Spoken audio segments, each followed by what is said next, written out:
गुणिले 64 बरोबर 10,816. तर 16.9 गुणिले 0.064 बरोबर किती? पर्याय पहिला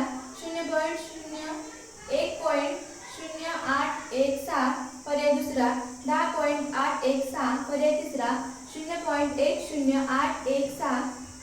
पर्याय चौथा 0.01086. आता आपण याचे स्पष्टीकरण पाहूया.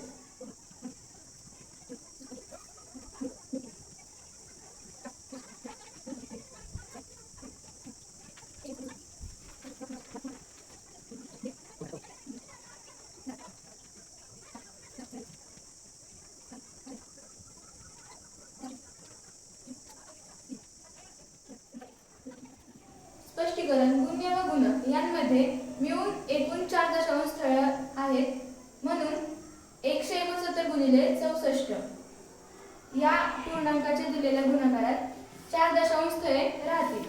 अशा तऱ्हेने दशांश चिन्ह लिहिले म्हणून ती संख्या 1.0816 हे उत्तर आहे. त्यामुळे पर्याय क्रमांक 1 हे बरोबर आहे.